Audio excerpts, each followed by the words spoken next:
Love South Carolina. I love it. Remember, we came down all together. We came down, and this was going to be a place that was tough to win, and we won in a landslide. This was a good one. So I want to thank the people of South Carolina and your governor. Tremendous guy. He supported us right from the beginning.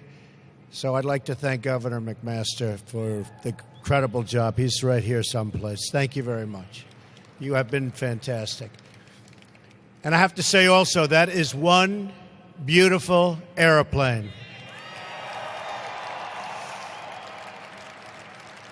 Congratulations to the men and women here who have built it.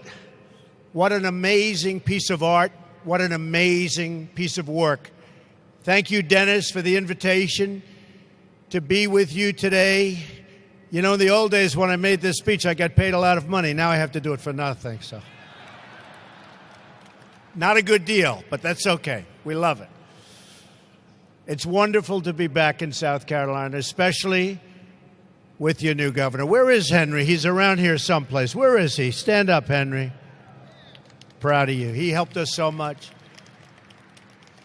And I want to also thank your former governor, Nikki Haley, who's doing an awfully good job for us. She's representing America very well as our ambassador to the United Nations. She is doing a spectacular job. It's early, but she has just been really great. We're here today to celebrate American engineering and American manufacturing. We're also here today to celebrate jobs. Jobs. This plane, as you know, was built right here in the great state of South Carolina. Our goal as a nation must be to rely less on imports and more on products made here in the USA. Right here in the USA. It's amazing to think that a little over 113 years ago, next door in North Carolina, Orville Wright was the first man to sail the skies in a very little airplane. The 1903 Wright Flyer was made of mostly wood and cloth. It was so small that Orville's brother Wilbur could not join him on the flight. He was always very upset about that. The flight lasted all of 12 seconds, but it was incredible. That flight was a testament to the American spirit. I see that same spirit everywhere I travel in the country. I saw that spirit all throughout the campaign. We have the greatest people anywhere in the world. We have the greatest spirit. And you just look at what's going on today in our country. You look at what's happening with jobs. You look at what's happening with plants moving back into our country. All of a sudden, they're coming back. And they're going to be very happy about it, believe me.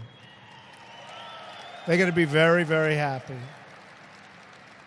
As your president, I'm going to do everything I can to unleash the power of the American spirit and to put our great people back to work.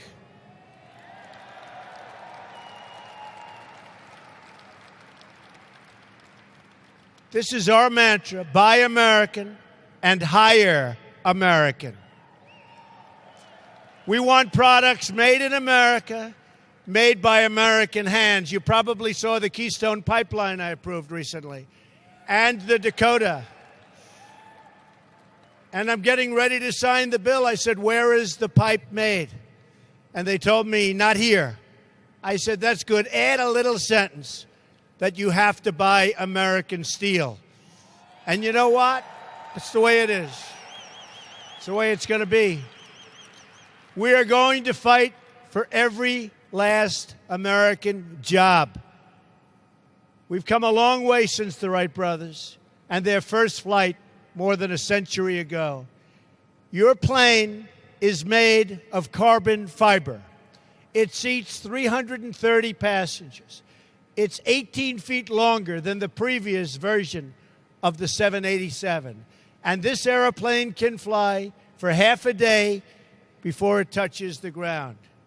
The name says it all, Dreamliner, great name. Our country is all about making dreams come true. Over the last number of years, that hasn't been necessarily the case, but we're going to make it the case again.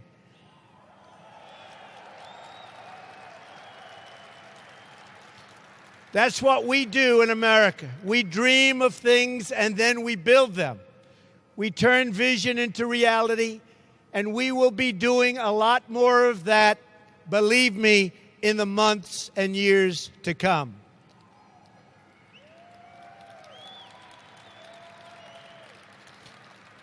I also want to say a word to all of the members of the armed forces who are here with us today in this record crowd.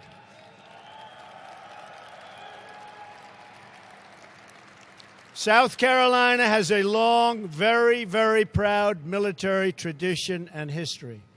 We salute all South Carolina military families, and we salute all the men and women who wear the uniform.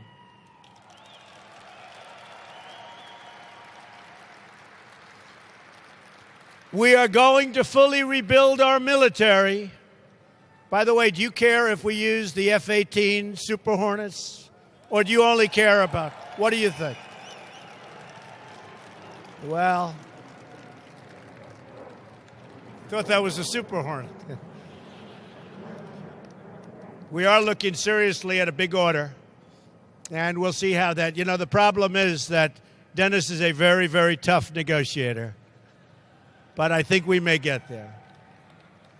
We're also working on the Air Force One project, which was a difficult project for previous administrations, but it looks like we're getting closer and closer.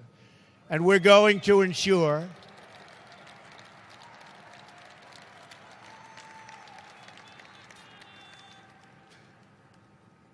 that our great service members have the tools, equipment, training, and resources they need to get the job done. As George Washington said, being prepared for war is the best way to prevent it. And that's really what it is. Best way to prevent war, being prepared. Peace through strength. We build a military might so great, and we are going to do that none will dare to challenge it. None.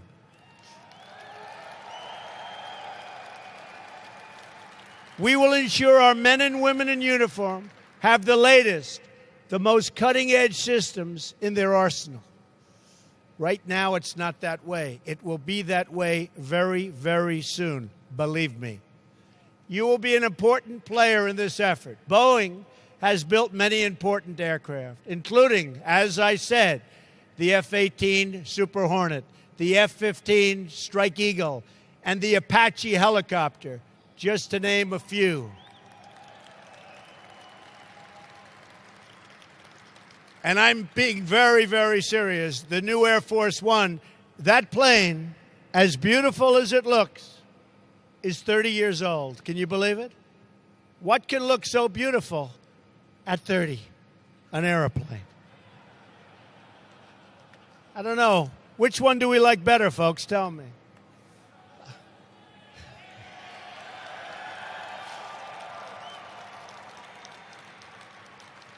On every front, we are going to work for the American people.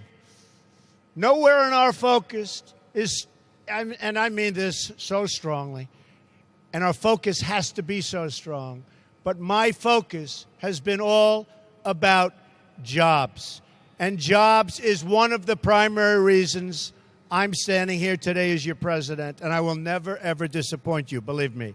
I will not disappoint you.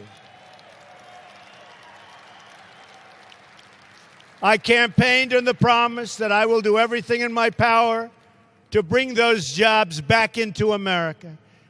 We wanted to make much easier, it has to be much easier to manufacture in our country and much harder to leave. I don't want companies leaving our country, making their product, selling it back, no tax, no nothing, firing everybody in our country. We're not letting that happen anymore, folks. Believe me, there will be a very substantial penalty to be paid when they fire their people and move to another country, make the product, and think that they're going to sell it back over what will soon be a very, very strong border. It's going to be a lot different. It's going to be a lot different. Already, American industry is roaring back. And believe me, if we, not me, I'm a messenger, if we didn't have this victory, we wouldn't be even talking about it. To achieve that goal, we're going to massively reduce job-crushing regulations, already started, you've seen that send our jobs to those other countries. We are going to lower taxes on American business so it's cheaper and easier to produce product and beautiful things like airplanes right here in America. We are going to enforce, very strongly, enforce our trade rules and stop foreign cheating. Tremendous cheating. Tremendous cheating. We want products made by our workers in our factories, stamped with those 4 magnificent words: made in the USA.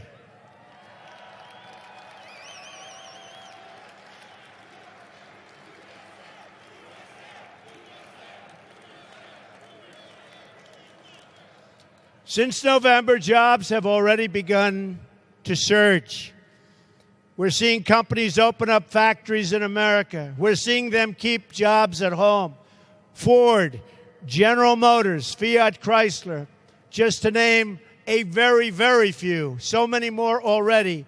They're keeping and bringing thousands of jobs back in our country because the business climate they know has already changed. In Arizona, Intel announced it will open a new plant that will create 10,000 American jobs. They're spending billions of dollars. We will see more and more of that across the country as we continue to work on reducing regulations, cutting taxes, including for the middle class, including for everyone, and including for business, and creating a level playing field for our workers. When there is a level playing field, and I've been saying this for a long time, American workers will always, always, always win. But we don't have a level playing field. Very shortly, you will have a level playing field again.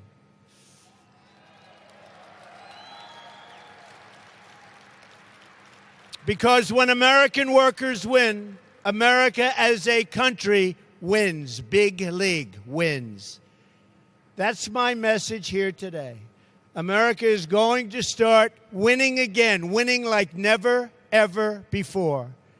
We're not going to let our country be taken advantage of anymore in any way, shape, or form. We love America, and we are going to protect America. We love our workers, and we are going to protect our workers. We are going to fight for our jobs.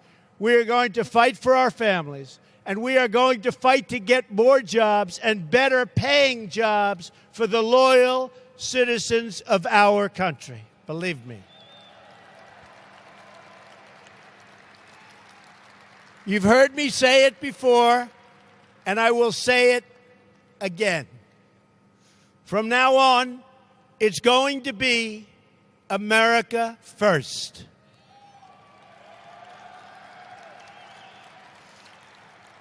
Working together as a unit, there is nothing we cannot accomplish. No task too large, no dream too great, no goal beyond our reach. Just like you built this incredible airplane behind me, both of them when you think about it, we are going to rebuild this country and ensure that every forgotten community has the bright future it deserves. And by the way, those communities are forgotten no longer. The election took care of that.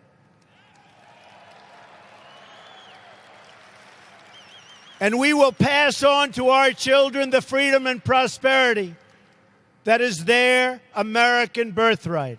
Our children will inherit from us a nation that is strong, that is proud, and that is totally free.